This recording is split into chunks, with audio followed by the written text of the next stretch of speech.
So it goes without saying that if HR teams want to do things differently, then we're dependent upon leaders trying new approaches. So, for example, facilitating peer reviews rather than just telling their teams how they're performing, holding open conversations instead of giving someone a grade, or owning decisions about pay and reward. But when we ask them to set aside broken processes and attempt something new and often unproven, then we ask them to put their confidence, reputation, and self-esteem on the line, and that's pretty scary. So how can you persuade them to give it a try? Well, first up, every successful change starts with a story. Many HR people I know worry about not having enough data to convince senior executives to engage with them.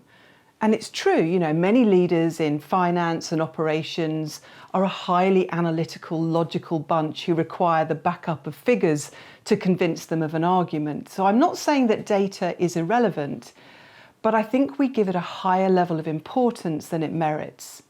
Even the most analytical person needs a story to feel inspired, and it's this that makes the difference. Stories excite our imagination and our emotions, whereas facts just tend to wake up our inner cynic rather than inspiring action. So what's the change story you're using to engage your audience? Secondly, be smart about how you use data. For some leaders, a competitor analysis is what will make them sit up and take notice. For others, it could be based on the time wasted by current systems and processes and the impact of these on customers. We have to find the data that works for them and to only use one or two key facts to reinforce our point. When Deloitte wrote its well-known article in the Harvard Business Review, in which it quoted the 2 million annual hours spent on its performance management system, this was clearly the nugget that had grabbed the attention of people in a business that sells hours. So data can be a driver for change, but you only need one or two powerful statistics. Think of it as shock and awe data. The one fact that will make the difference. Thirdly, understand the people you are trying to convince.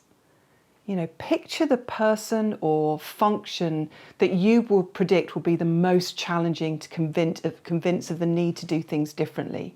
How do you envisage winning them over? When we craft one set of messages about change that attempts to work for all people, it's bound to fail. And yet so often that's exactly what we do.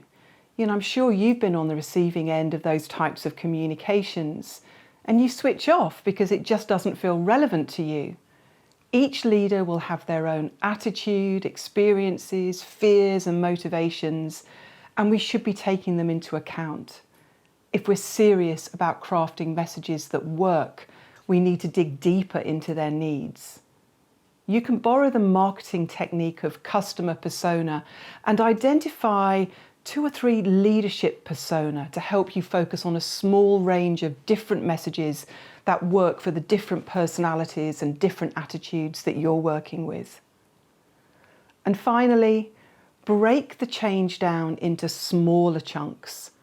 If we can find a way to make something seem small or even temporary, we'll find it easier to persuade people to do it.